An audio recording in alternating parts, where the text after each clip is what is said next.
Load the spaceship with the rocket fuel. Load it with the word. Ah, you can feel it too.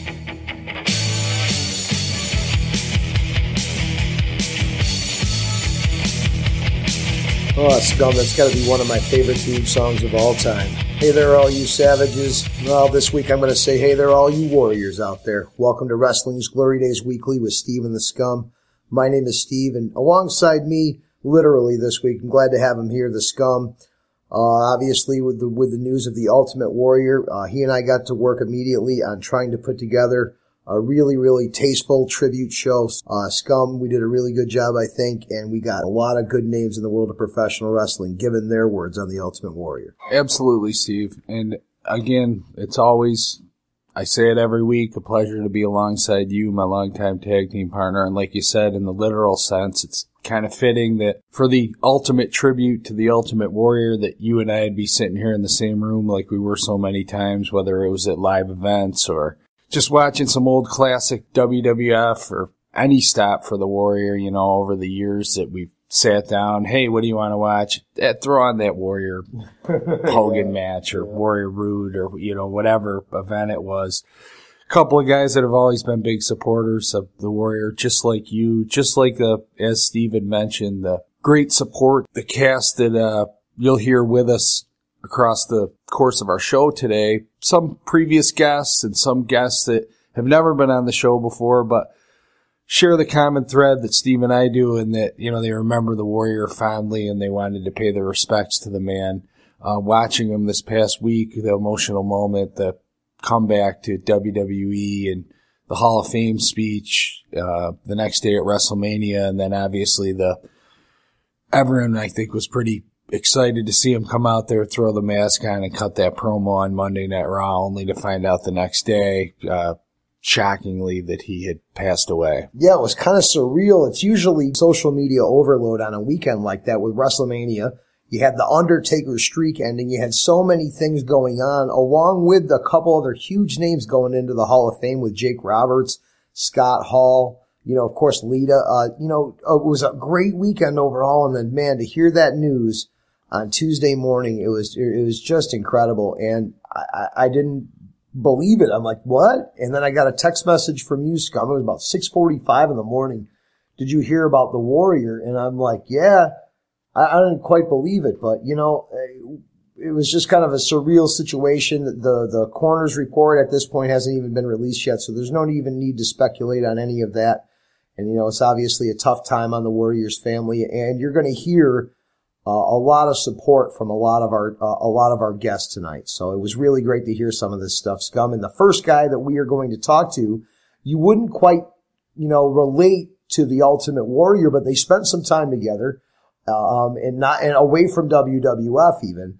And of course, one of the more well-spoken figures in the world of professional wrestling and a great wrestling mind as well. Scum, you want to tell everybody who that is? And you know, he had a lot of great things to say. Absolutely, Steve. The first testimonial or tribute, I guess you would call it, that you'll hear comes from Kevin Sullivan, who spent some time when he was the booker down in WCW in late 1998 when the Warrior came through and had that feud with Hollywood Hogan at the time, you know, and they had the Halloween Havoc match and such. But, you know, similar prior to getting into the wrestling business, Kevin and Warrior shared that bodybuilding background. And I think you'll hear from what Kevin has to say here that, you know, there was a lot of respect there. There was a lot of, from a distance, even when Warrior's glory days in WWF, coming from someone who has such a respected mind in the wrestling business as Kevin Sullivan and has such a great grasp over the years on the era after era of professional wrestling, I think it's pretty special to hear the things that he has to say in remembering the Warrior and where he kind of puts him as far as his place in wrestling history. So without further ado, we'll start you off with the Taskmaster Kevin Sullivan and his remembrance of the Ultimate Warrior. This is Kevin Sullivan speaking on the Ultimate Warrior's demise. The Ultimate Warrior, I'm a dinosaur. I knew him before he was in the wrestling business. I knew him when I was bodybuilding, and he was Mr. Georgia, and he trained at Doc Neely's gym. I trained at the gym there, me, Tony Atlas, and him. We didn't train together, but he trained at Doc Neely's gym. The next time I saw Warrior was I came into Dallas, me and Mark Lewin, to work with Matt Bourne and Buzz Sawyer in a tag team tournament, and Warrior was there as the Bingo Warrior. I watched him perform. He electrified the crowd, and the next thing I knew, I'm watching television, and he's up in WWF at the time, and he's getting a huge reaction. He wrestled Hogan when Hogan was the only wrestler that had ever appeared on Sports Illustrated cover. Hulkamania was running wild. There was no negative feedback from Hulk from being on the Arsenio Hall show yet. And these wrestlers were bigger than life. Vince McMahon promoted the Warrior right behind Hulk. They ended up drawing a huge house for WrestleMania with a formula that Vince usually hadn't used, was babyfaces versus babyface. And it drew huge. And I got to give Hulk his due. He put the Warrior over in the middle of the ring and passed the torch. All these people that knocked the Warrior's work. There was a very famous line by Wilden Holden, the actor. He was at a movie set, and there was a lot of extras around the people, and they were talking, and people couldn't hear over them during their lines. And he said, turn the camera on them. They'll shut up. They'll freeze. Well, people that knock guys' work have never put on a pair of tights. Not all of us could work like Ric Flair or Shawn Michaels or Ray Stevens or guys in that caliber, but the Warrior did something that people don't understand. He put asses in every 18 inches. He had to be over to sell out. And the Warrior went out and sold out time and time again.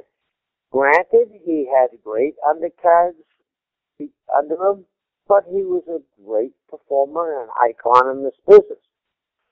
Finally, after, I think it's 18 years of being on the Isle of Elba like Napoleon, exiled out of the wrestling business, Hunter reaches out and gives him the olive branch. Vince gives him the olive branch. He's now welcomed back into the fold. He gave a great acceptance speech in the Hall of Fame induction, and there are his two children. These kids are going to grow up without a father. The wife doesn't have her husband. And my thing is, there's going to be all this negativity. Well, it could have been steroids, could have been drug use, could have been alcohol. He could have stepped out in front of a bus, and the same thing would happen. But the problem is, he died so young and so vibrant what we knew him. He'll remain an icon in this business 50 years from now when people Google his name or whatever they get then, 50 years from now, there'll be a picture of the Ultimate Warrior. The sad thing is, his family isn't going to grow old with him. And that hit me because I only knew Warrior in brief passing. He worked WCW for me for a while with Hogan. I knew him before he was in the business. But when I saw his children and him walk on that stage, that really upset me because I know how hard it must be to grow up without a father. And those, he must have been a great human being, because you could look at those kids and see that they were loved. You could look at the wife and see she was loved. You could look at him and see that he was loved by them. So it's a sad day in the wrestling business. It's a sad day for his family. But the other thing is, there's a great line in the movie Insomnia where Al Pacino says to Robin Williams, "Why did you do it?" And Robin Williams had killed the girl. And he said, "Well, if life is so precious, why is it so fragile?" So maybe because of this happened, we all should take every day and count our blessings. And if you believe in higher power or not, there's something to be said to living every day and being as kind as you can to your family and doing the right thing. And I think the Warrior finally found that out. And all I can say is I hope everything works well for his family, because they were loved. And I want the Warrior to rest in peace. Some really great words there from Kevin Sullivan, the Taskmaster. Of course, mentioning Hulk Hogan and Ultimate Warrior in that huge match at WrestleMania 6. Unheard of that Hulk Hogan was going to be beat in that time frame, and he was, by the Ultimate Warrior there at the Sky Dome. It was amazing. It was one of those things you remember for all your life if you're a wrestling fan. I was standing on Bob Griffin's couch on West 6th Street in Oswego, New York, having a grand old time, going nuts. Couldn't believe the Ultimate Warrior won it, but it was really a great moment, Scum. Yeah, Steve, couldn't agree more. We talked about that a lot of times, especially with WrestleMania just passing. Everyone has kind of those WrestleMania moments that they remember exactly where they were. Kevin Sullivan hit the nail right on the head when he said Ultimate Warrior's an icon in the business. Well, one of the most iconic moments ever on the big stage at WrestleMania, in my mind, is Warrior up on the ropes with 68,000 behind him going absolutely nuts at Sky Dome, him holding the Intercontinental and World title up. The makeup had kind of faded off his face at that point after that great match. And again, people talk work rate, and they talk this or that, but Ultimate Warrior and Hulk Hogan at WrestleMania 6 is a fantastic match.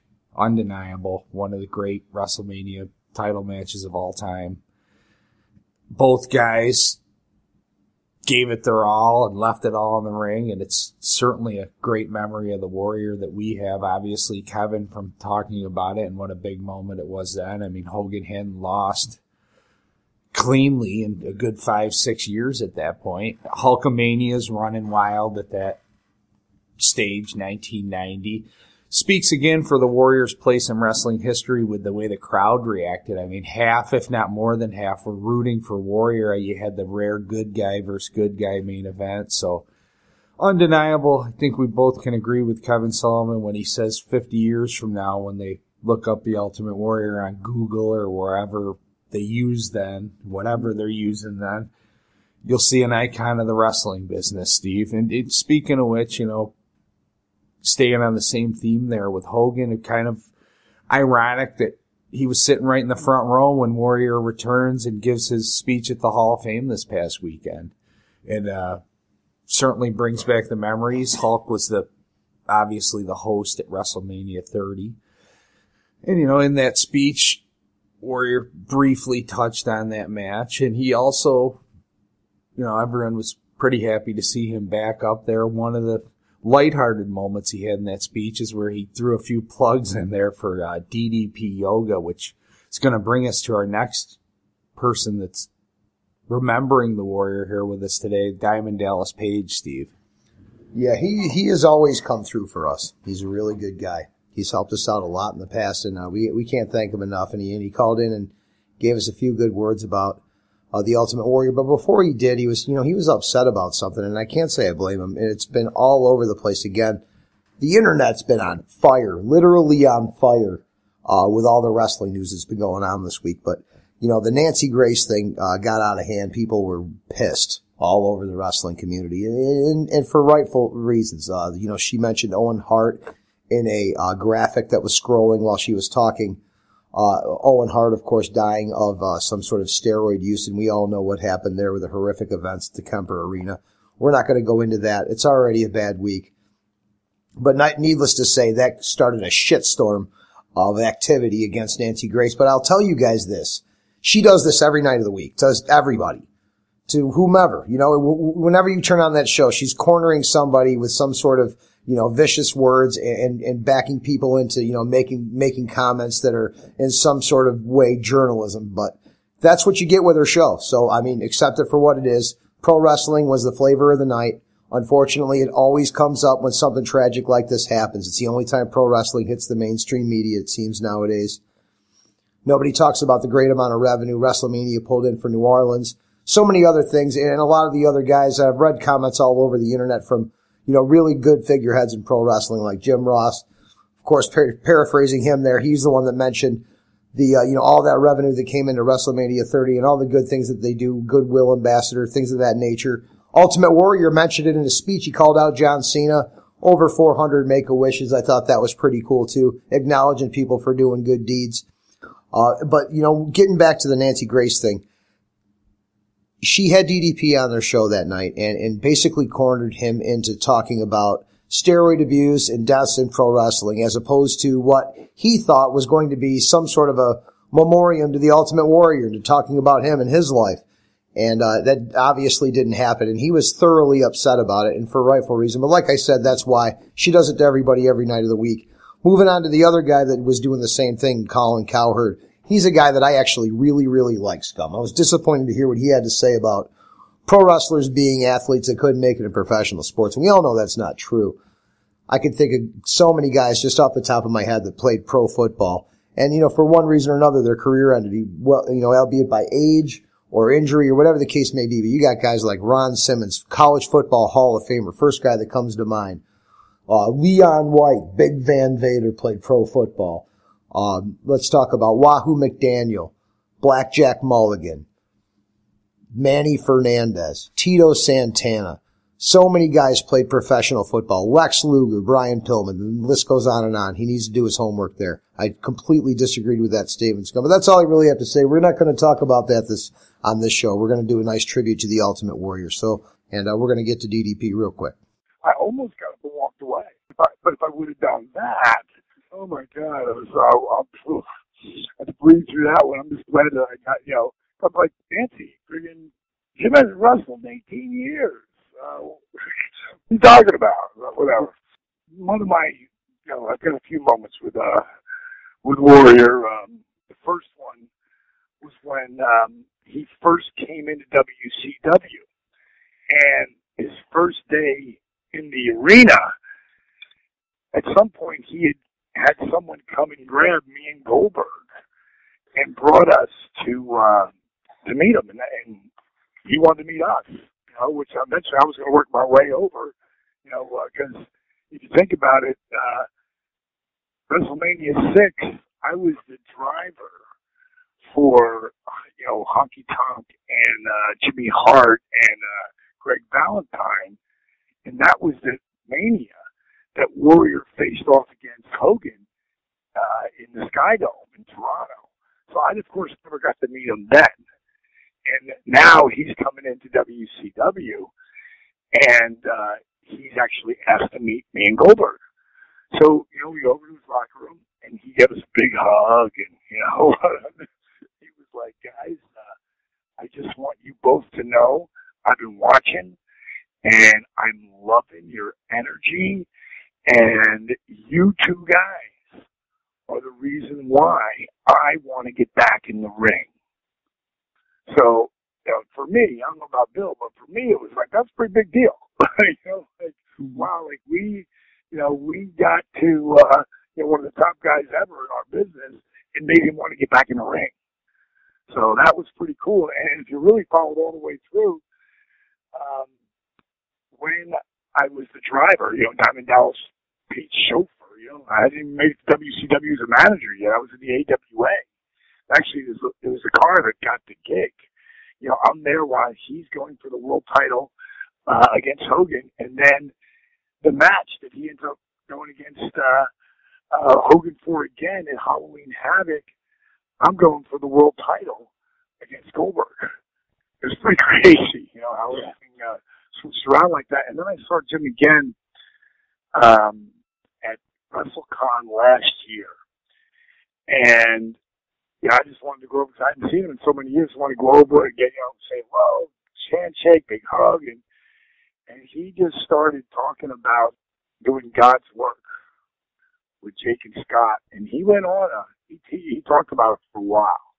It was very cool, you know.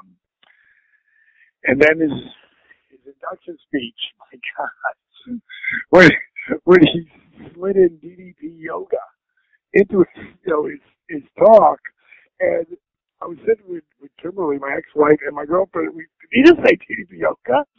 And it was the way he did it. It was sort of like a Saturday Night Live fun bit that made you laugh.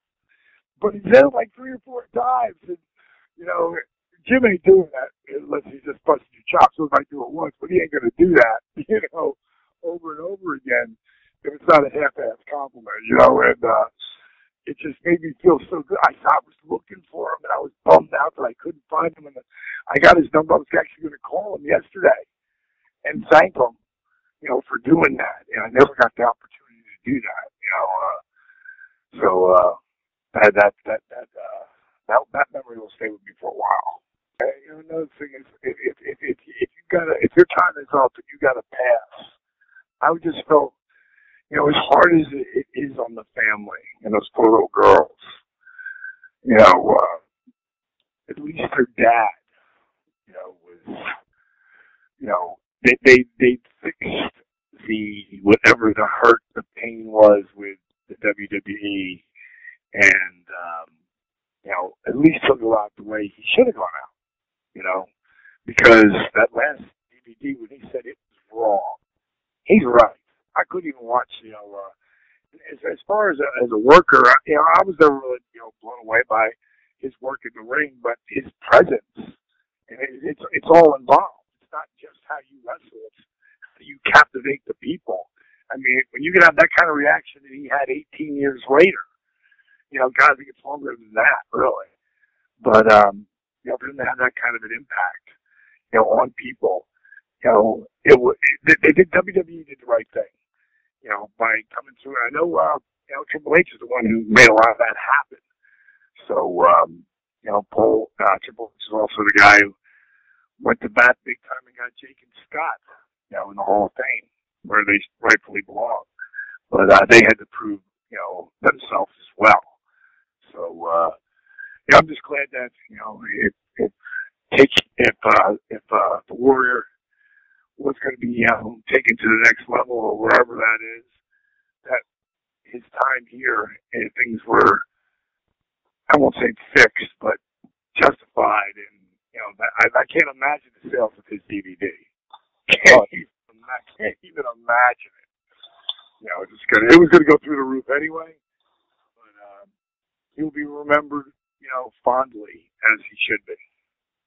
Yeah, I think Dallas hit the nail right on the head there, Steve, when he said that Warrior will certainly be fondly remembered. Certainly remembered for his intensity, that presence in the ring that we just heard DDP talking about. Sure, that's exactly what he meant by that presence. You know, the Warrior, the music hitting it, thumping, him sprinting out to the ring, around the ring a few times, in there, off the ropes, shaking the ropes. And I think when you talk about that presence, I don't think there's a more famous Ultimate Warrior moment than Madison Square Garden in the first SummerSlam, 1988, when he was the mystery opponent for Honky Tonk Man, when Honky Tonk would bring me someone out to the ring and the Warrior came storming out, and that place just went insane. I mean, not many, if any, can bring that kind of, even to this day, that kind of reaction out of a crowd like the Warrior did. He ended the reign of the Honky Tonk Man that night, and, you know, again, classic moment. Like 30 seconds. You look back at the career and the great moments of the Ultimate Warrior, that's certainly one that you got to include, and you got to include it, I would say, you know, in a nutshell, for that intensity, Steve. Oh, yeah, totally. He took that guy was the Intercontinental Champion. I think he still holds a record for the longest reign, and the Ultimate Warrior ended it in like 2 seconds. But Anyway, there's a match that we were able to watch again at Madison Square Garden. This was on a house show on the MSG Network. Ultimate Warrior and the Road Warriors versus Demolition, Axe, Smash, and Crush in a 6-man. And the Ultimate Warrior's entrance. He comes out 1,000,000 miles an hour. Now at MSG, you don't get to run very far. There's not that much of an aisleway. Now they do it a little bit differently for Raw now, but for years and years and years and years and years, the tunnel for Madison Square Garden was directly behind, the camera, it was facing the camera. So you could see him run out. He was only 10 feet to the ring, and he would run around the ring going 1,000,000 miles an hour, and he ran over the cameraman. Just obliterated him, knocked him right out. Camera went flying, and he's still running. He's running in place, and he's looking down at the cameraman, and he just keeps going. He's running like a complete maniac. One of my greatest memories of the Ultimate Warrior, man. It was absolutely awesome. You're talking intensity. He doesn't get any more intense than running over the cameraman. No, absolutely not. And Steve, even this past WrestleMania weekend, just last Sunday when he was being inducted by Linda McMahon, actually spoke of that same intensity and actually spoke of whether it was that moment or maybe he's run over numerous cameramen over the years. Right. But she spoke of that, and nobody was safe when he'd come down and run around. So, we're obviously not the only ones who look back with in fondness at the Warriors matches and that intensity that we speak of. Sometimes even maybe a little out of control for him, but either way, hey, it was good enough that the owner of the company, Linda McMahon, she remembered it in her Hall of Fame speech, Steve. Yeah, it was really, really great to hear it. I'll tell you what, there's another guy in that Hall of Fame speech of the Ultimate Warriors that he mentioned, part of the Fantastics, Bobby Fulton. We were able to talk to Bobby Fulton for a little bit, and he was really emotional about the Ultimate Warrior and what he meant to him personally and what he thought about his family and everything. So we want to get to Bobby Fulton here right away. I think it's some really touching stuff. You go back through the history of the Ultimate Warrior's career, and at that point, running as the Blade Runners, some really good tag teams at that time in Mid-South Wrestling. And, of course, the Blade Runners working with the Fantastics. I'm sure they were learning an immense amount from a great team like the Fantastics, Bobby Fulton and Tommy Rogers. So we're going to get right to Bobby Fulton's comments now. Hey, this is Bobby Fulton of the tag team, the Fantastics, along with Tommy Rogers and I. We had the pleasure to first meet Jim Hellwick and Steve Borden in the Memphis territory. As a matter of fact, after they had trained with Red Bastien in California, I think it was Gold's Gym, the actual Gold's Gym that put up the money to train them, if I'm not mistaken, as they talked. And we were two of the first wrestlers that they met, and I remember being outside and just in awe of how big Jim Hellwick was, and of course how the Ultimate Warrior and Sting, Steve Borden, who later became Sting. They were both huge, like I said. And as a matter of fact, I know that Jim was used as a model for some of the bodybuilding magazines and books, actual books and stuff like that on bodybuilding. And they helped us and taught us some about training and about dieting, both of them. And Tommy and I, after they had had a little stint there in Memphis as the Freedom Fighters, they became the Blade Runners. And they dropped the red, white, and blue outfits, and they started dressing in all black. And I have some photos in a trunk of us wrestling them. As a matter of fact, they wore black lipstick, and they really looked the part. They were big, and they were impressive. And, Tommy Rogers and I were only about 5'9", about 190 when we were at our best and peaks, 190 to 200 pounds. And here Jim Hellwick was 6'2", 6'2.5", maybe even bigger, and Sting the same. Jim, of course, was just, his arms was as big as our head. And we were trying to wrestle with them, and they were the heels and we were the baby faces. And we were out there, and as the matches would go, of course, it would get to where, I want to say this before I go any further. I am devastated over the loss of the Ultimate Warrior. I am just torn to pieces over it. And I'm just so bothered and hurt. I mean, there's been so many wrestlers that has left in untimely times. I mean, he's a young man, 54, and I'm 53 years old. I believe he was 54, and I'm hurting so bad because of the ideal that he had those two little girls, and I seen his mother. And you know, I was getting ready to tell you some stories, and I just think back of when we first met those guys, and they were full of life, and they were breaking into the wrestling business and everything. And but I just want to say that here he was on Saturday night, this past Saturday. He thanked Tommy Rogers and I for helping him, and I was thinking about the matches that we had, and this is before he passed away, and how eventually Tommy Rogers and I would be sitting on their chests, both of them. We could have twisted their nose.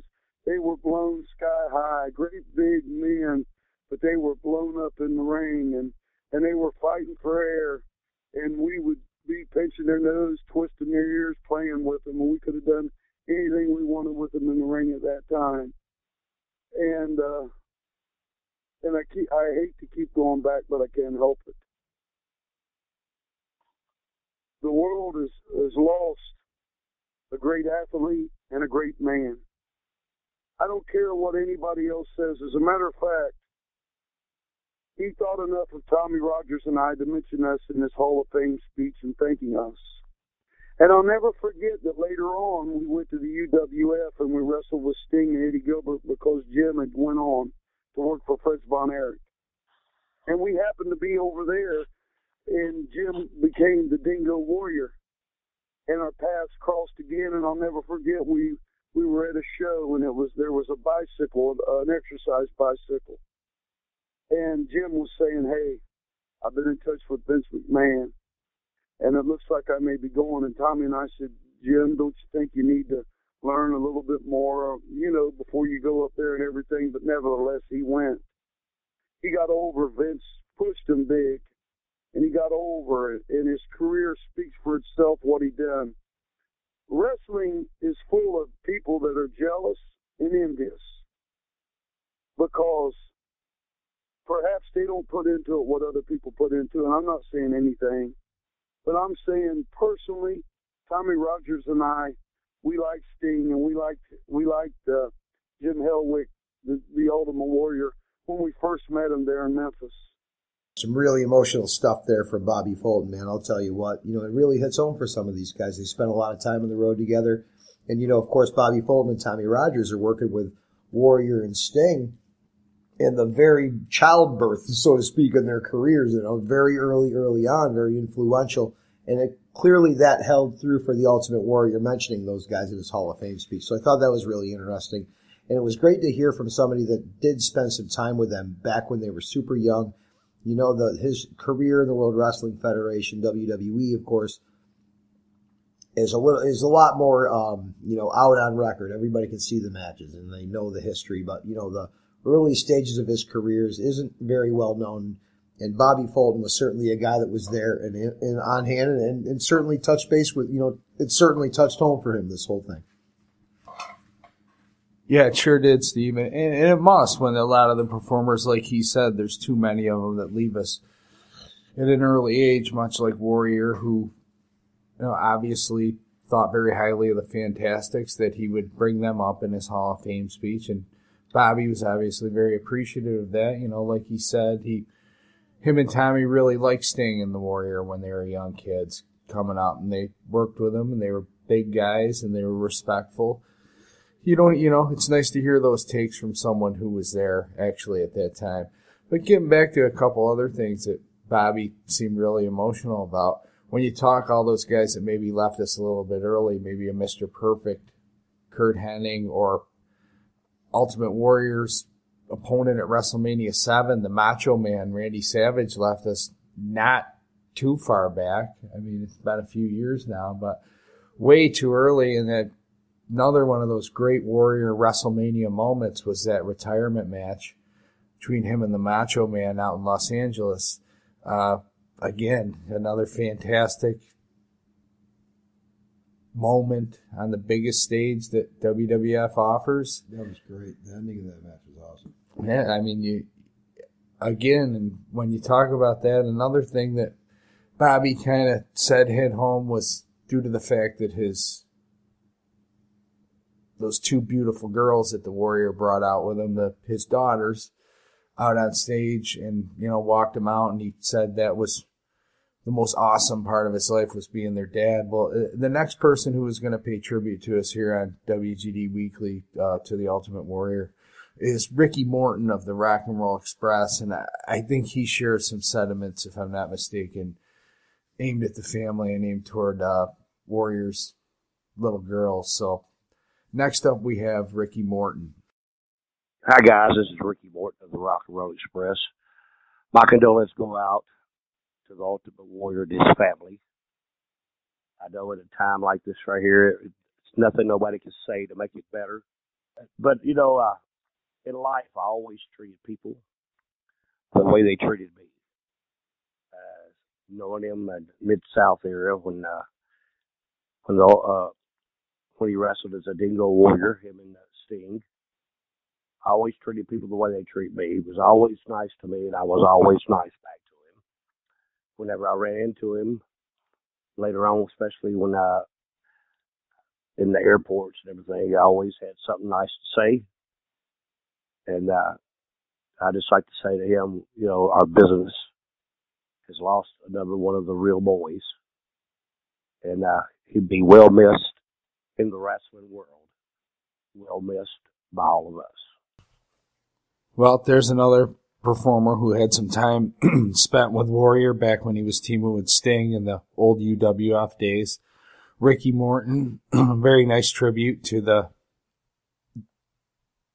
2014 Hall of Fame inductee, and a guy that Ricky Morton actually spent some time during his career battling with, would eventually go on to become one of Warrior's greatest opponents of all time, Steve.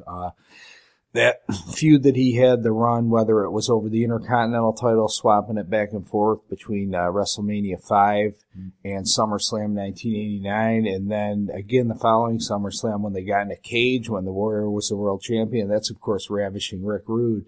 Again, all fantastic matches. Personal favorite of mine, SummerSlam 1989, when he won the Intercontinental title back from Rude. With Roddy Piper came down the aisle, kind of distracted. Warrior hit the finish, and again, place went absolutely nuts as usual. And you can't dispute that great cage match they had the following year either, Steve. Looking back, just some more great memories of the Ultimate Warrior here on our tribute show. Definitely can't forget that great run that he had with Rick Rude. Oh yeah, completely, man. And like you said, one of my favorite matches one of my favorite SummerSlam matches of all time was that cage match, Ultimate Warrior and Rick Rude for the Intercontinental title. It is the ultimate tribute to the Ultimate Warrior. Thank you for listening to WGD Weekly with Steve The Scum. We're going to move on to another guy that spent tons of time with the Ultimate Warrior, believe it or not, in all facets of his career. That's Bushwhacker Luke. Well, g'day, mateys. This is WWE legend here, Bushwhacker Luke. I first came across the Ultimate Warrior in Bill Watts' territory, which was the Mid-South. He had just left Jerry Jarrett's territory. Actually, I first came across him when I was in Puerto Rico as a booker for IWA, Victor Quinones. He was sent in a package. Him, Sting, and a couple of other bodybuilder somewhere else was sent in a package from an old friend of mine, Red Bear Steve, and another gentleman who broke him in, who trained him on the West Coast. Anyhow, at the time, they looked great, but I heard they were in the ring, they were rough and very rough. So at the time, we were running hot and heavy in Puerto Rico, doing great business, and I couldn't afford to have anybody with me that was green. So, anyhow, after I finished in Puerto Rico there, my next territory was the Watts UWF, and that Mid-South. And I was in there when Sting and they were the Blade Runners at the time, under different names. When they came in there, they'd had a short stint with Jerry Jarrett, and was just because they were so rough around the edges. And Jerry shipped them on to Bill Watts because he knows that Bill Watts loves big men. So they came in there, and you know they were big. They were older warriors then. He was around, I'd say, 280. Somewhere around there. Sting was about 265. You know, they were young and he was big. Well, Warrior beat him, you know, as we all know, Warrior beat a bodybuilding contest and that, and it won Mr. Atlanta or Mr. Georgia. Anyhow, there's one instance I always remember. You know, Bill Watts, as soon as someone big comes into the Mid-South, Bill Watts always, he was retired, but he always starts getting in commentary. And the commentator then was JR, the play-to-play guy was JR, Jim Ross, who was later with Vince. Anyhow, Bill joins him, and then it starts putting the ultimate, this team of the Blade Runners over. Little did they know that when Bill Watts comes on television and does that, he's ready to come out of retirement. Anyhow, they built them up over, you know, a couple of months, or a month, 6 weeks, blah, blah, blah, putting them over that.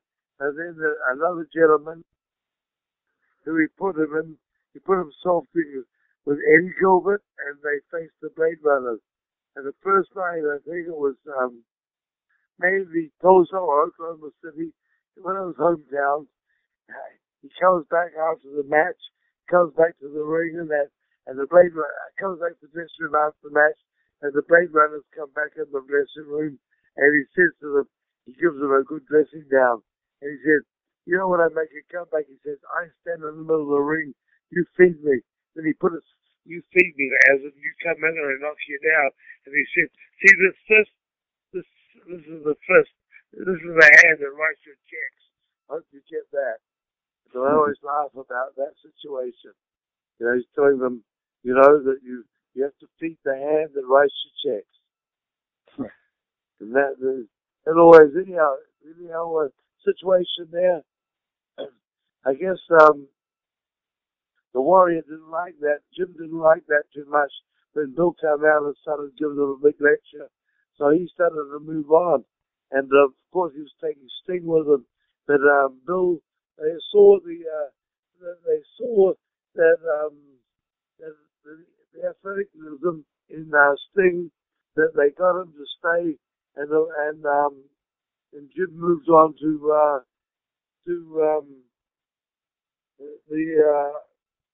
what territory? He went over to Dallas, the Von Erich territory, as world class, and he has Bingo Warrior, and of course he worked there for some time.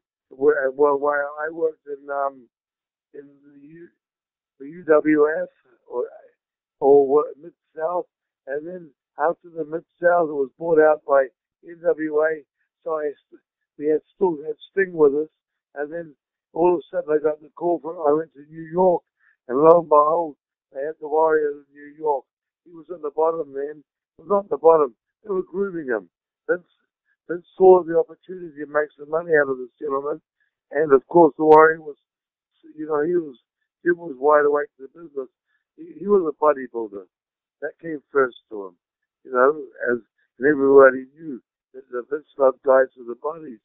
So they had him running around the territory in first and second match. We were working with a lot of guys, doing 20 minutes, believe it or not. They were running him every night to grooming him. And then all of a sudden, they brought him up, got Honky to do that, got Wayne to do the short match. The Warrior pinned him in a matter of seconds. Hence, he became the Intercontinental champion. And then he ran with the Intercontinental belt. He ran that with Randy. So he had a great guy there, which he picked up fast.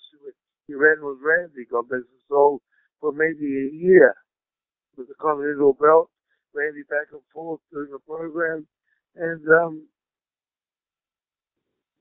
you know, the houses were great. He had this character, the Ultimate Warrior, which they'd given to him, and the fans loved it. It was energy. You know, the matches weren't long, but a lot of energy in them. And he ran with the Ultimate Warrior. He ran with that belt until Terry until the Hogan left, and then he moved up to the next belt, and he became the WWF World Champion. And there's good houses everywhere. They had the Ultimate Warrior who was strong. You know, he didn't have a big. I'm gonna say that he didn't have a big array of moves. He had a lot of energy in what he did, and that's what the people bought. You know, they loved to see a guy come out there and run wild. He ran with that belt. So a few times they had a little tips with Vince, and he disappeared off the scene. Then he came back, and I think we finished in same year as I left. He finished in '97. You know, I finished in late '96, '97. WWF. I think when I left, no, he wasn't there then. Brett was the chip. They put the belt on Brett. Otherwise, Jim, you know, I traveled with him a few times. He was a gentleman. Boys and gentlemen, the main thing was life. He had to get to that gym. He had to get to that gym every day. Well, that's where his old gimmick was. The Ultimate Warrior had the body. And he ran out and performed every night. You know, and he was a gentleman. I was sad. You know, I was in New Orleans over Mania weekend, and then I watched Monday night. I wasn't at Monday night Raw, but when I saw him come out, and I said, that's not the Jim I knew. You know what I mean? When I saw him walk out, it was I don't know, but if you notice, it was a sort of a little shuffle. Then he came into the ring, and he was having trouble breathing. It seemed to me, in his voice, he had sucking air. He was sucking air a bit. To me, it came across that he wasn't healthy at the time. And then when I heard the interview, and that it didn't really. I heard the words, you know, every man, you know, his pulse in his heart, and any man must take his last breath. It all went together. He must have known something was wrong with him in that, because the interview was when the death came. I heard the next day about the death. And my wife doesn't even watch television for her, but it was on TNZ. They picked that up straight away before it went to all the stations with that. And then I said, boy, straight away the interview came back to me. Every man must take his last breath. I said, that was chilling. It just gave me the goosebumps to hear that all of a sudden he was dead after that last interview. It was sad that it went that way, but you never know what your time is. God never promised you tomorrow. And all I can say, God bless him, and Jim Hellwig, rest in peace. Some really good stuff there from Bushwhacker Luke, and we wanted to thank once again all of our guests this week. We have an array of guys from all over the world of professional wrestling weighing in on what they thought about the Ultimate Warrior, working with him, their thoughts, and of course their condolences to the Ultimate Warrior's family. It's the ultimate tribute to the Ultimate Warrior. We're going to move right along to our next guest, who is another legend in the world of professional wrestling, and hopefully maybe be in the Hall of Fame next year. We were really rooting for him to get in this year. The Russian Bear, Ivan Koloff. He was kind enough to share some words with us here at WGD Weekly about the Ultimate Warrior. How you doing? My name is Ivan Koloff, the Russian Bear. I've been a wrestler for 50 years, traveled throughout the world, been champion many times. But today I'm not calling about me. I'm calling about the dear comrade in wrestling, the Ultimate Warrior. And my condolences go out to the family and friends of the Ultimate Warrior. Sad to hear a man passing so early in life, and such a great tribute to wrestling. I understand that he was a great big star up in New York, WWE. Unfortunately, I didn't get a chance to go up there and try to wrestle him. The only encounter I believe I ever had with the Ultimate Warrior was as the Blade Runners, him and Sting. That was, I believe, in Louisiana, back in the 80s. Nikita and I were going out coming back from the ring after wrestling the Rock and Roll Express, and they're on next against somebody, I think the Midnight Express, and we had a few words on crossing paths there, but I understand that he really developed into a great star, and I guess you either got it or you don't have it, and he obviously had it. I always said that it took at least three things to be a good wrestler: a guy that looks real good and is a great talker, and also knows the wrestling business, knows how to wrestle, and he showed that in his career. And I just wanted to be able to come on board here and just say to all the loved ones out there and to the family and that we'll keep you in prayer, and that we pray that you'll have peace about this, and that the Warrior is in a better place, and that we'll always rejoice in the fact that we can always click him on our videos and that, and watch him over the years, and he'll always have a place in our hearts. So for that reason, and I'd rather be able to shake his hand for sure, but I don't even know all the tributes that go to the Ultimate Warrior, but I know that he was champion many times himself, and had some great matches against many rivalries, and that he always really excelled. So again, hats off, and God bless to the family, the friends out there, and I can't say enough about the guy that he was. What I had seen of him, and when I heard about him, that he was a A1 plus guy, and that's what it takes in this business. We'll always remember. God bless you guys. Some more great memories there from Ivan Koloff, the Russian Bear.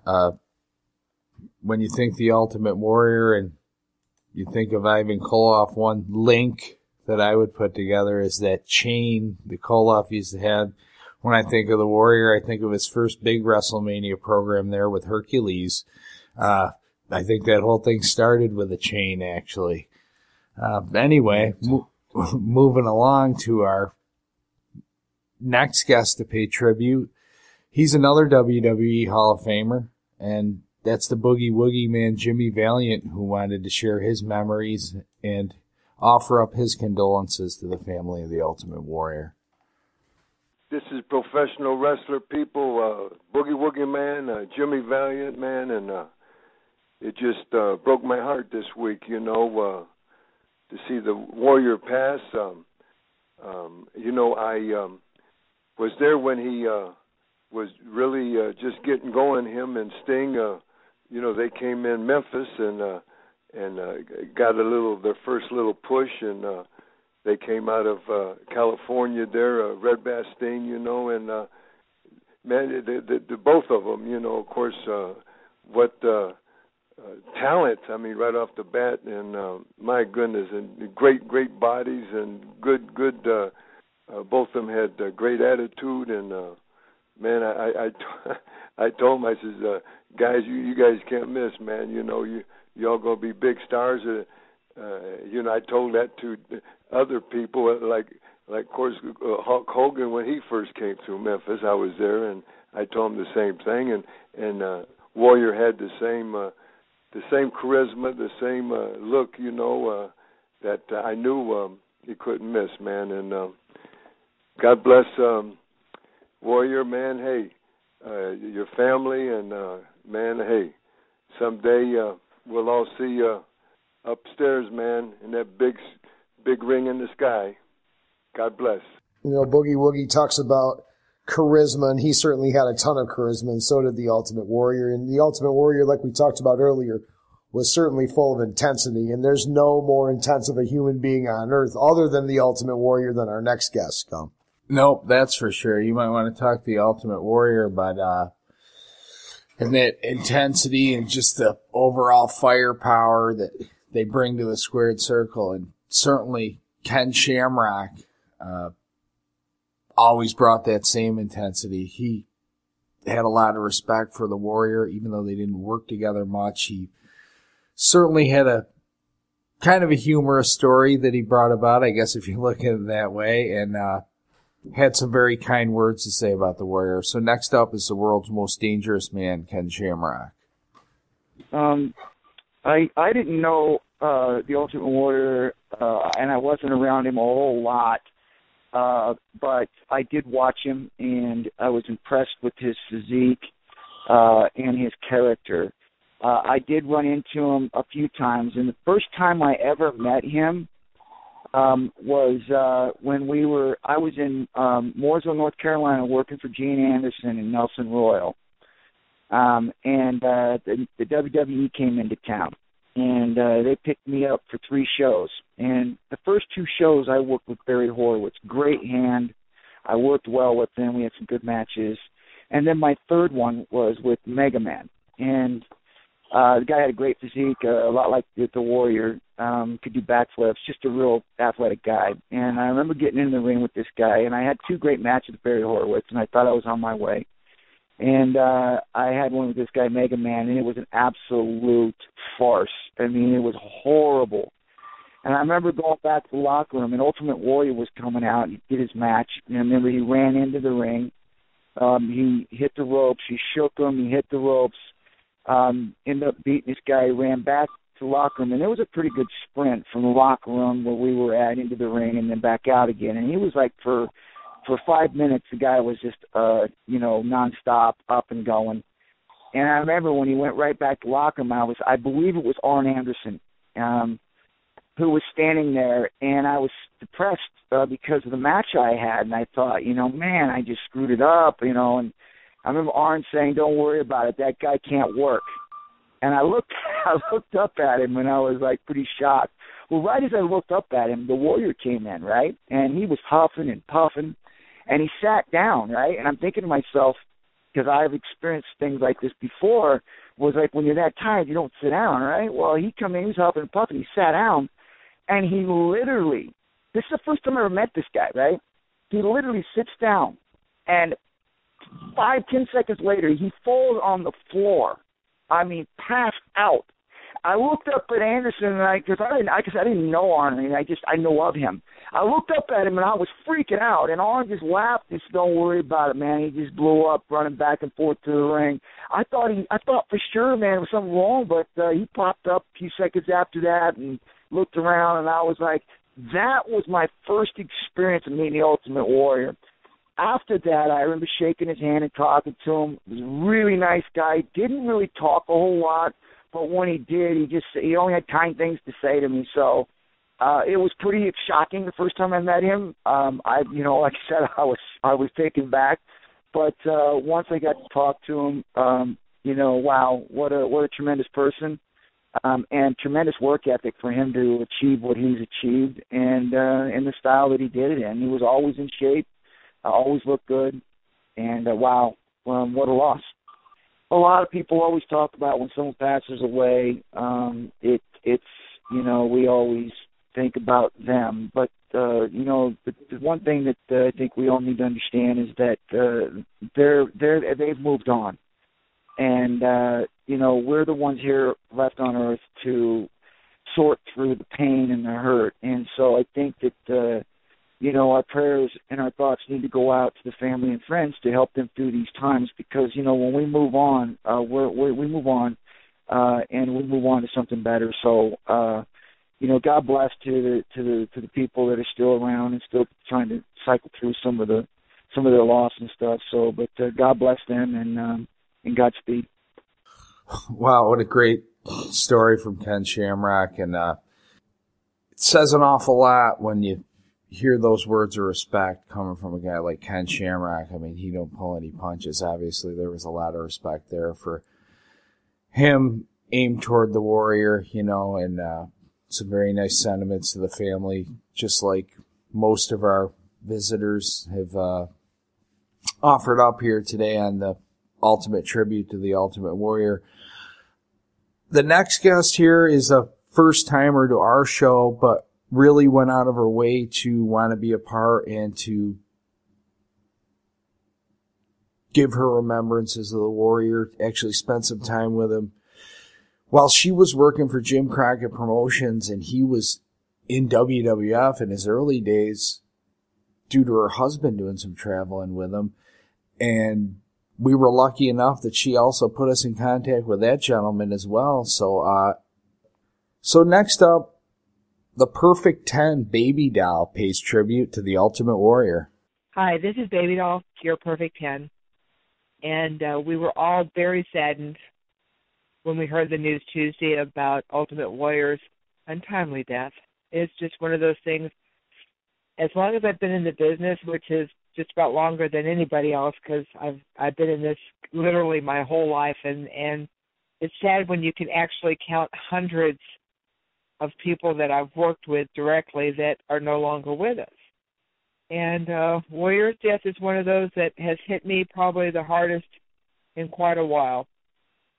And my memories of Warrior is whenever Sam first started with WWF, that's when Warrior first started with WWF. So they've both traveled around quite a bit, especially the first couple of months. They were like on almost every show. And then whenever I was working with Crockett and going up to see Sam, then I would see Warrior and his wife, because they had just been married just a short amount of time. They were always at the show. So we kind of became friends because we just saw each other every day.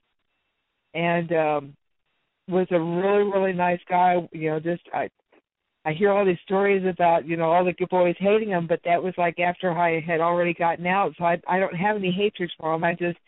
He's just one of those just really, really good guys that was always just very friendly to Sam and myself. And in fact, this is one of those unknown Baby Doll stories. Actually, Ultimate Warrior almost got me divorced from Sam. I mean, the closest that we have ever probably got to being divorced, and that was Ultimate Warrior.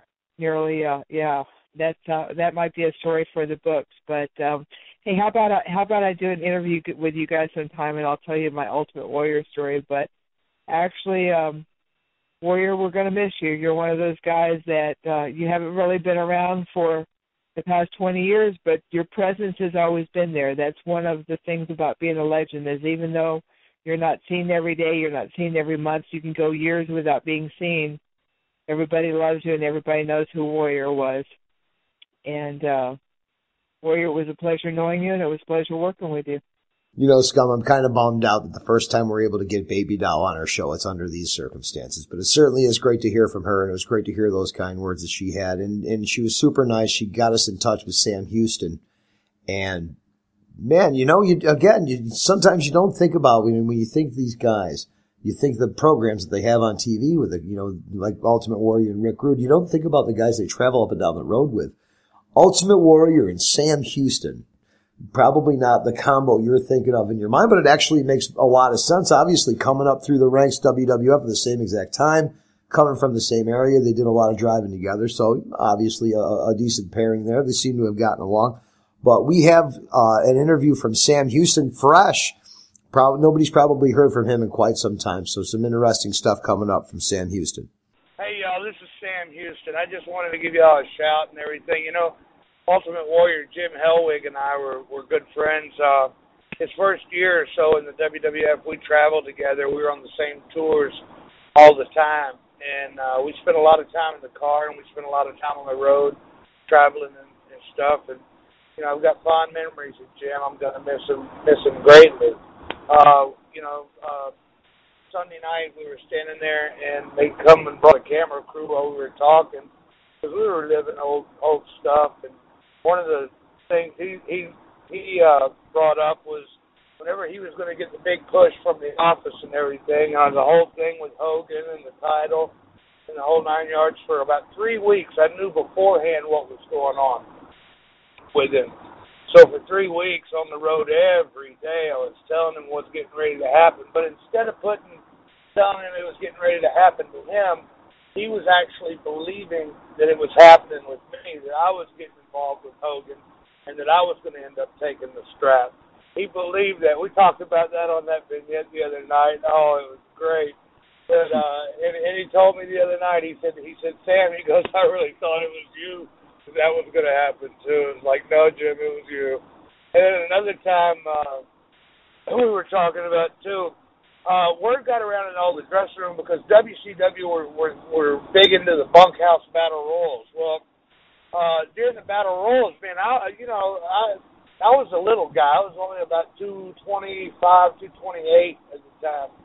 And all the big guys kept, chasing after me. Well, I was always laughing my butt off because, they couldn't get me. And anyway, word was out, and there was sort of the proverbial bounty on my head, I guess. So we were in El Paso, Texas, and I'd come back from the ring. I'd just come out of a 20-minute match, and the bunkhouse battle royal was next. I mean, right after my match. So I walked into the dressing room, and basically everybody else was turning around and walking out. Well, I had to go too. Well, Jim stopped me, and he starts hosing me down with baby oil, and I'm like, what are you doing? Because I didn't wear the oil and stuff. And he goes, man, he said, Sam, they're out to get you. He said, all the big guys are gunning for you tonight. And I got to tell you, when I got in the ring, I was slipping and sliding through everybody's hands and stuff. It was like a greased pig. They couldn't hold on to me. So when I come back in, I was laughing my ass off. Well, same thing in Wichita Falls, actually. And Hillbilly Jim was the one stirring the pot. But anyway, in Wichita Falls, same thing happened in another bunkhouse battle royal. Well, somebody found out it was the Warrior that put the baby oil on me. Mr. Fuji, during that battle royal, climbed up on his knees on the ring apron and tied those strings that he ties around his arms, tied those to the top rope. Oh, it was sad as it was great, man. But I would like to give a shout out to his family and say this to him. Your dad was a special guy, a very dear friend of mine, and may he rest in peace, and may all our prayers be with him. And folks, I just want to shout out to y'all. Man, he was a good guy, and he was my friend. So y'all take care of yourselves. All right, later. Wow, those are some fun memories there from Sam Houston of his time spent early, had to be around 1986, 87, with the Warrior up in WWF in their early days. Actually, Sam Houston, not only up and down the road, apparently, are having some good times back in those days with the Warrior, but he was also a part of somewhat of a tradition for some more great Warrior moments, and that would be at the annual Survivor Series events from 87 through 91. I mean, the Warrior pretty much was there left standing as a survivor every year, but 1988, the year that you and I actually watched the other night, Steve, the Survivor Series, where the team was captained by the Warrior and Brutus the Barber Beefcake, and Sam Houston was on that team along with the first pay-per-view appearance of Owen Hart as the Blue Blazer, and of course our next guest tag team partner, Jim Brunzell. And one thing that as we're reliving all these great memories and our tribute to the life of the Ultimate Warrior, seems like when the big event came around, we've talked SummerSlams, we've talked WrestleMania, Survivor Series, certainly one of the big four. Warrior was the sole survivor or alongside a couple of teammates every time. So some more great moments when the bright lights shine. The Ultimate Warrior always got the job done, always seemed to be that guy, Steve. Yeah, it was. It was great to hear that story about the Ultimate Warrior taking Sam Houston and oiling him up for the Battle Royal because they knew everybody was going to come after the little guy, and he was running around like a greased pig and nobody could catch him, and some really, really entertaining stuff there. I thought that was a really good story from Sam. And who'd have thought Hillbilly Jim would be pulling? Oh, he's always the culprit. Mudlick, Kentucky is really the home of the Mafia. Well, that would be another subject for another show some other day. But moving on with our ultimate tribute to the Ultimate Warriors, Scum, you were just mentioning our next guest, who always seems to be down at Aunt Hazel's honey hole, B. Brian Blair. All right, B. Brian Blair here talking about my old buddy, Jim Hellwick. God bless him. May he rest in peace. And may God rest and bless his two little daughters, his wonderful wife, and all those that loved him, all the fans out there. Ultimate Warrior, when he first came into Vince's territory, I had never seen somebody with so much energy. I mean, he was buzzing on 2 quarts of Hazel's Honey Nuts Orange Blossom Special. He had tugged them down. The guy could just, he was an ever-ready bunny. I mean, if you remember, he would just shake the ropes, run the ropes as fast as he could. I mean, he had a whole match in before the match even started. I don't know where he got the energy from. But, later on, as, Jim was kind of a loner almost. I mean, he picked out maybe a Jimmy Powers or somebody. There's a few people that he'd pick out here and there. I'd always be hanging out with, Brunsy or Tito or Mr. Wonderful or somebody like that. But every once in a while, Jim and I would get together. And he loved Orndorff's physique. And he would always ask me sometimes, how does Orndorff train? And I'd sit and tell him, because he knows I train with Orndorff a lot. And he'd start telling me a lot of things he did in bodybuilding, he was really obviously into his body and what he ate. And one time he asked me, he said, Brian, what do you think the people think about me? He'd only been in the territory about 6 months and kind of warmed up. He said, what do you think, what are the guys saying about me? Not that I'm really subconscious or that I'm going to cry or anything, but, I'd like to know. And I said, well, just everybody, as far as I know, Jim, everybody respects you, and, you got thrown right into a high position. I'm sure there's some people that may have a little bit of animosity. I said, I think you're a great guy, and I said, I think that's what the general consensus is. I said, obviously, Vince likes you. You're in a great spot. And he just said, well, you guys been here for a couple of years and or for a little while, for quite a while, and wanted to always just kind of get the barometer of what people were saying about him, how people were reacting to him, and if any suggestions. He was a humble guy to me, a real humble guy, and 54 years is just too young. I mean, Jim was he was an asset to the wrestling industry. He had his own gimmick. Everybody's got a gimmick. A lot of people, jealous people might knock it. The old-timers, the guys that were really into just wrestling, might not particularly like all the war paint and the gimmick that Ultimate Warrior had, but it made money. He made money. Vince made money, and therefore all the boys that were on the cards with him made money. So the bottom line is my overall experience with Jim Hellwig was always positive. He was a great guy, and just somebody that was always conscientious about not only the way he looked, but what people thought about him in his own way, in his own kind, shy, humble way.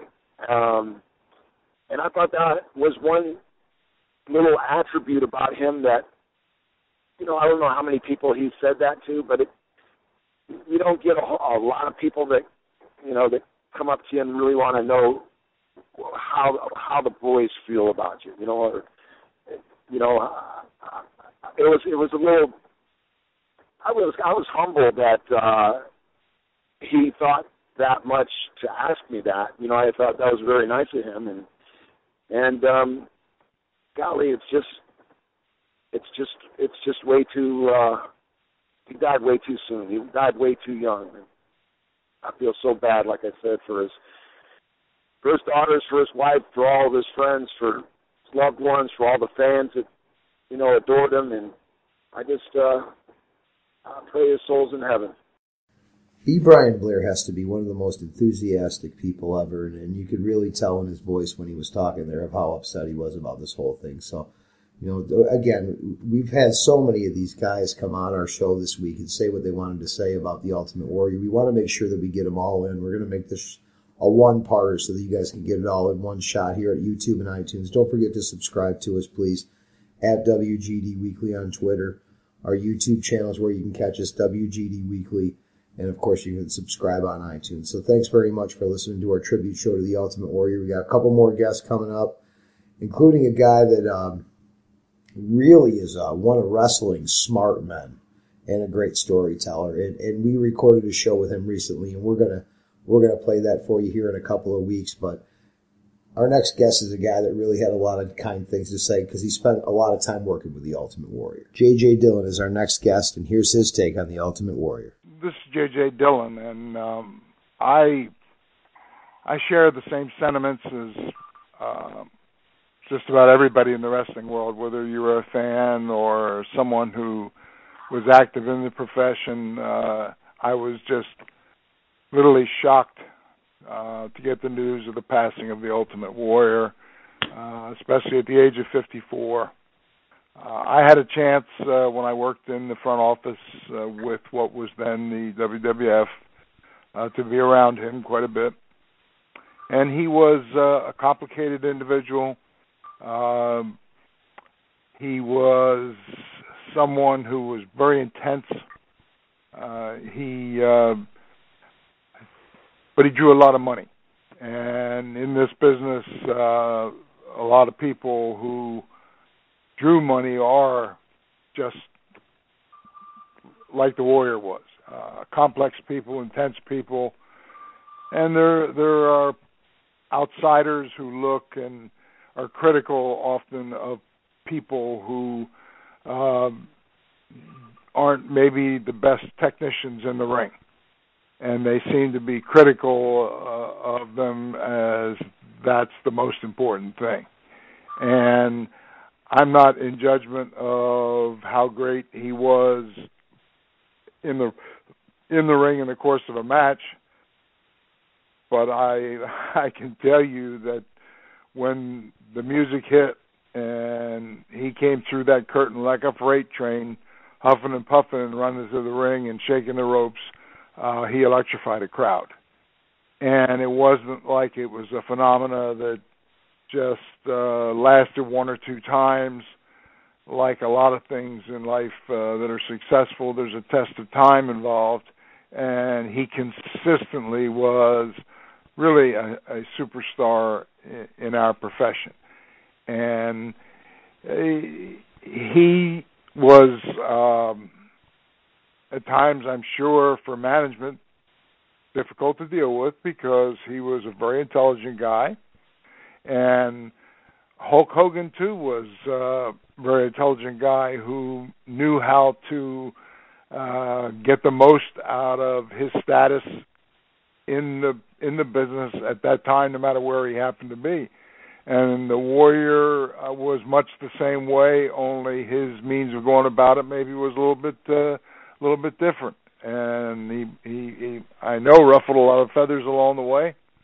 But at the end of the day, you have to look at what he accomplished and what he meant to the business. And I, for one, know the feeling of someone who loved the business, who was grateful for how kind the business was to me, and then to receive the acknowledgement of being inducted into the WWE Hall of Fame, and in my case later on the Professional Wrestling Hall of Fame. I mean, it invalidated my career, and it really is very, very gratifying. And I know it had to be for Warrior at this stage after all that's happened. And I don't know the inside story as to how this decision came about. Just kind of looking at a distance, I see a situation where the biggest marquee event of the year for the WWE is WrestleMania. And they will do things, go directions, and make deals with people that a lot of times they thought, well, under other circumstances this would never happen, but it's WrestleMania. And you do what you have to do to make the event successful. And now the Hall of Fame has actually grown in stature kind of like in the shadow of WrestleMania itself. And it's, it's a huge event. You have people, I mean, as they publicize after, there were people that attended from all 50 states and from, 39 countries or whatever, and there are people who come from all over the world who come in not just for one day, but they come in for a week, and it's not just WrestleMania, it's the Hall of Fame, and it's a lot of other activities, and so the WWE, needs to protect the Hall of Fame too, so that it continues to be a happening event. And if you look at it that way from a business perspective, it's not totally shocking that in time the Ultimate Warrior's name would come up and that he was there, and it was very emotional in terms of the mix with Scott Hall, Razor Ramon, and with Jake the Snake Roberts. And it certainly continued the momentum of last year at the Hall of Fame with Bruno Sammartino in New York. It just, I went to bed not knowing the news, and traditionally I get up in the morning and the first thing I do is turn on my computer, and I saw it just full screen. The Ultimate Warrior has died, and I gasped. I'm sitting there alone, just collecting my thoughts, and I see 54 years old, and I know my own age. That I'm beyond that, so it causes you, to think about your own mortality, if only for that instant. And I guess you have to look at the positive side of it, which is what I tried to do, that he had the same experience that I did, that he went to the Hall of Fame ceremony, got the approval of everybody in the business. He got a chance to meet one-on-one with a lot of people who he may have had issues from in the past, and as they say, the hatchet was buried with a lot of these people, and including Vince McMahon and the WWE. And then the next day, as was the case with me, to be inducted or introduced at the WrestleMania event itself, and he got an individual introduction and came out, and again, the response from the crowd. And then I watched Monday when he came out on Raw, and I had not seen him in 7 years. I hadn't realized how long that had been, but I went to one of these small wrestling conventions up in New Jersey years ago. Actually, my intention was to go up to see Bruno Sammartino, who was there too, and hadn't seen him for a while. And Warrior was there, and there was just a line of people out the door to see him, have that moment with him for a picture and to get his autograph. And I didn't. In fairness to those people, I didn't want to leave without stopping by and saying hello to him, because he was somebody who I did respect and did admire.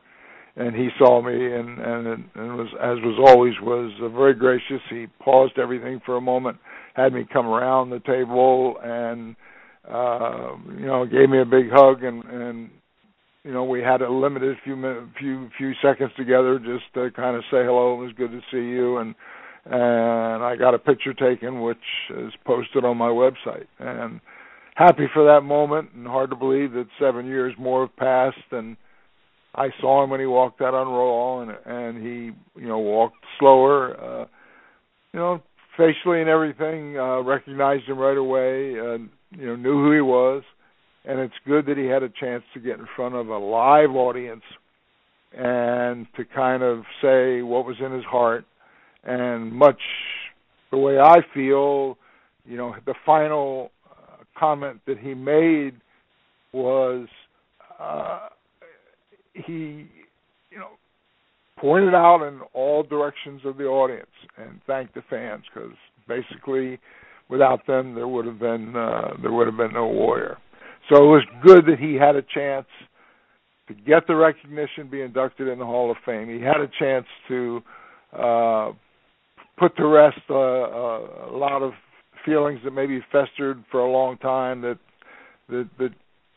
shouldn't have still been there and got taken care of, got the recognition, got a chance to go in front of the people and say hello and thank you, and then the next day, I really feel sad for his widow and for his two daughters that walked out with him when he was introduced. It's hard to put into words. It was just very, very, very sad. Well, it seems all the sentiments are pretty much the same here. Another great respected mind in wrestling, just like when we heard earlier from Kevin Sullivan, that was J.J. Dillon. And again, when you hear everybody talks that intensity, everybody talks the character, everybody talks the ability to just jack a crowd up that the Ultimate Warrior had. He had that as much as anybody ever that came through the wrestling business. I mean, when you hear it from some of these guys that, like we were saying, are just so respected and just know the ins and outs of what is a success and what is not in the world of professional wrestling. I mean, really hits home when you hear somebody like JJ or like Kevin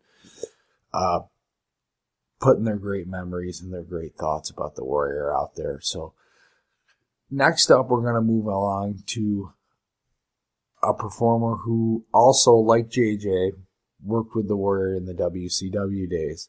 He brings a little bit of a unique perspective about some of the mystique, I guess you would say, that surrounded the Warrior and his different stops. It seemed like that always had a place in his career, whether it was back in the WWF days with the whole voodoo angle where he was put under the spell by Papa Shango, and the difference where the stuff came pouring out of his head that one time, the black oil looking stuff, and several times he was vomiting. And then, I mean, when he came down to WCW, he did the angle with Hogan, and, you know, they had the infamous shot with where he was in the mirror and Hogan was the only one that could see him. And then they did the, you know, smoke where he would appear here and there.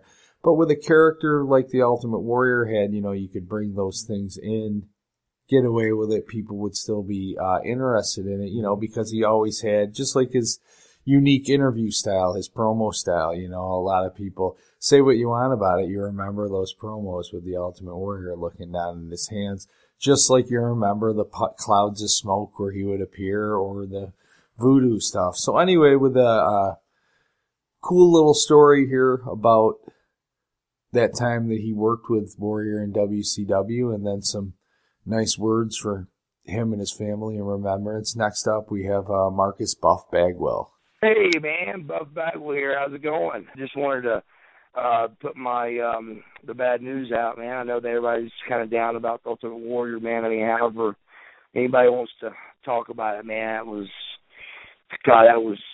he was the idol of many. I mean, just the Ultimate Warrior was, gosh, he's one of the coolest guys in the world, and the biggest and strongest, and everybody wanted to look like him and everything. But the real good story I got that a lot of people don't know about on the Ultimate Warrior is I didn't get a chance to know him that well because he was a major superstar, and I was just getting, you know, into the NWO and, you know, that kind of stuff. But back when he was doing the angle with Hogan, and they'd be in the ring arguing and having an interview, and then smoke would fill the ring, and then all of a sudden he would disappear.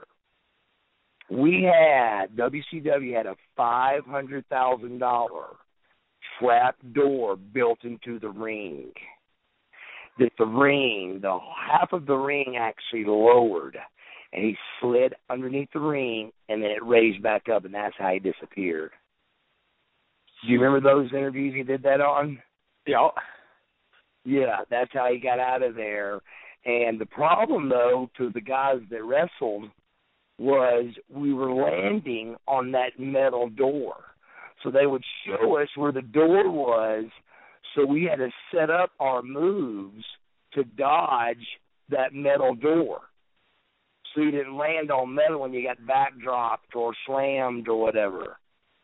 So that's something that a lot of people don't know about, but that's a true story that we had. It was a metal door. They got him in, you know, they hit him so he could hide, and it was really cool. But that was the that was the trick behind the trick. It was great. It was good stuff. And now that he was taken, he was for a reason. So try to look at it like that. And he had a lot of lives and made a lot of differences. And guys who wanted to work out and tried to look like him, you know, but nobody was ever going to, but they tried. Well, buff the stuff, you know, another guy with a great body could understand, you know, the physical appearance in the ring and, you know, a lot of similarities there between the two. But, you know, that Ultimate Warrior was just the craziest son of a gun. You know, I look back and I think about some of the things with him, and the matches, you know, they were great, and it was great to see him in matches. But the Ultimate Warrior was known for his entrance, for going to the ring, blowing the place up, blowing himself up, and just cleaning house and running back out as quick as he came in. And that was the Ultimate Warrior, and it was incredible to see. And it was something that was completely new, and everybody loved it. And I thought it was great. And, you know, Buff was talking about when he went to WCW. There's some other people. I think the British Bulldog, actually, when he was there, hurt himself severely on one of those gimmick trap doors like Buff was talking about. So there's more than one story out there about those crazy gimmick doors that he was using to make his appearance at WCW. But, you know, some great times there. Certainly something that I think the Ultimate Warrior looked back on maybe with a little bit of regret as to how some of the stories went down while he was there. But, you know, you can't tarnish the memory of an icon like that. I don't think. I mean, everybody, if you look at it from one perspective or another, like all these wrestlers that are legends had ups and downs in their careers. And, you know, I would think that even though it was at the end of his career that was kind of left on a down note, and then, like he said in his speech, he was in exile for 18 years. So it was great to see the Ultimate Warrior, you know, if anything, go out on top as a WWE Hall of Famer in the limelight for one more time. And, you know, maybe gain another generation of fans, because I know when we were young Scum, we were Ultimate Warrior fans all the way. We sure were, Steve. Again, I don't know of anyone that was a wrestling fan of our age or within a 5-year timeline that when the Warrior had his main run in WWF wasn't a Warrior fan. I mean, he was the craze. It was a different era. The face paint, the ties on the arms, the long hair, the shaking of the ropes, the dead sprint, the laps around the ring, and then he would hit, and the press slam and the double bounce off the ropes and the splash. I mean, anyone who grew up in our era remembers the Ultimate Warrior, and they remember him fondly. And again, I can't help but think of him standing on those ropes in Skydome up in Toronto after he beat Hogan, Intercontinental title in one, and the newly won World Championship in the other, and just that place going nuts. I can't help thinking when I think of the Warrior, him completely steamrolling the Honky Tonk Man, SummerSlam '88.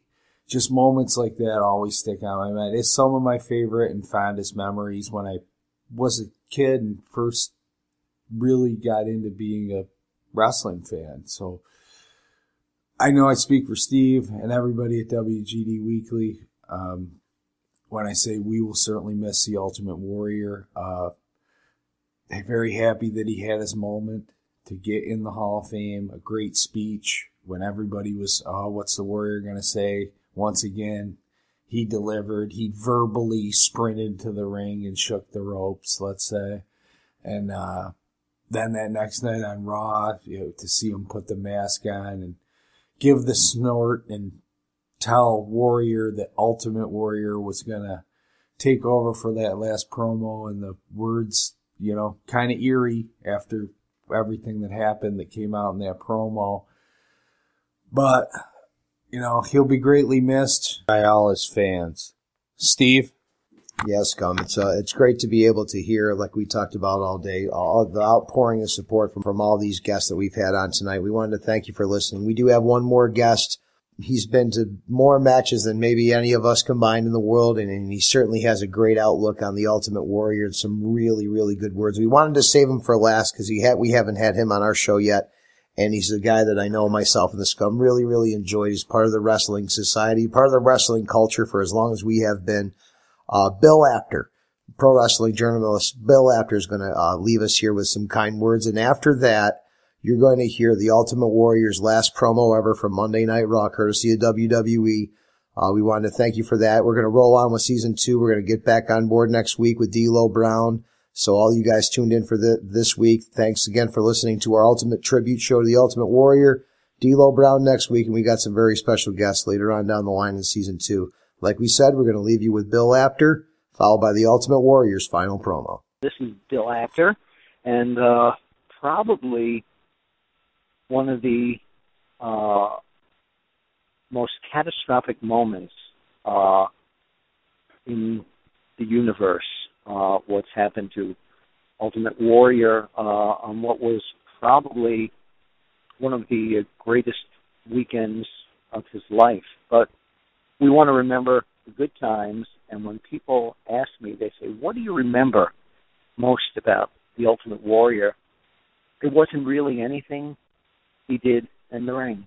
It was this past weekend when he became the Ultimate Warrior again, and he got back in character on Monday Night Raw, and also that awesome speech that he made where he made peace with himself and everyone else, and how much he said showed how much his family meant to him. That was the quality of the guy behind the Ultimate Warrior.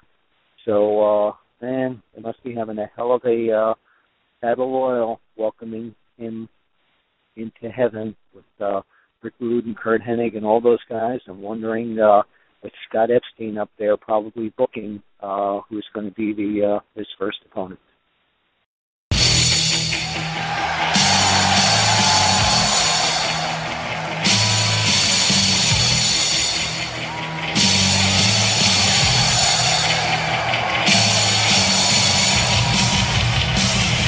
There he is! Ladies and gentlemen, WWE Hall of Famer, the Ultimate Warrior! It was July 8th, 1996. 6,482 days ago, the last time the Ultimate Warrior was live on Monday Night Raw. And tonight, the Ultimate Warrior's back. He is back.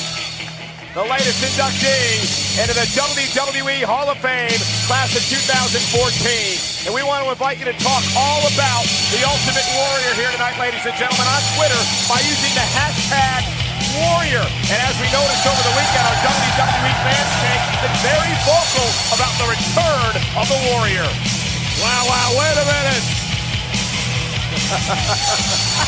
Oh yeah, Warrior's back, and listen to this reaction.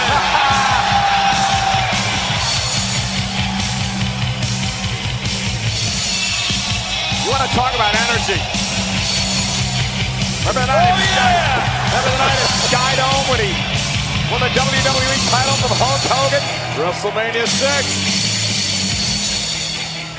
Still the first man to hold both the Intercontinental Champion and the WWE Championship at the same time.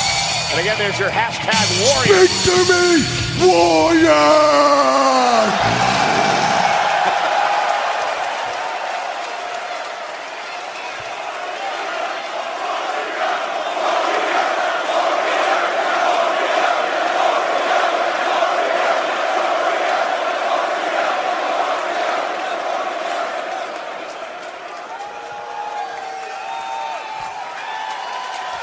As I thought about what I was going to say this evening, it's been hard for me to find the words.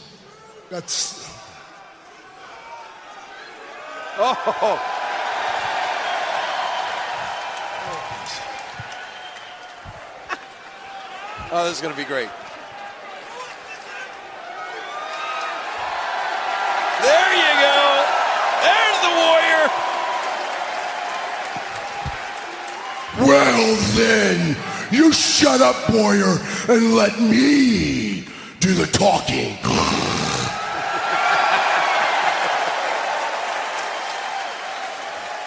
No WWE talent becomes a legend on their own. Every man's heart one day beats its final beat. His lungs breathe their final breath. And if what that man did in his life makes the blood pulse through the body of others, it makes them believe deeper in something than larger than life, then his essence, his spirit will be immortalized by the storytellers, by the loyalty, by the memory of those who honor him and make the running the man did live forever. You are the legend makers of Ultimate Warrior.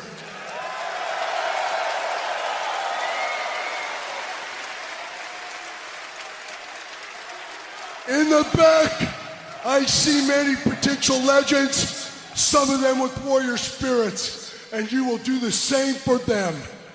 You will decide if they lived with a passion and intensity, so much so that you will tell your stories and you will make them legends as well. I am Ultimate Warrior. You are the Ultimate Warrior fans. And the spirit of Ultimate Warrior will run forever.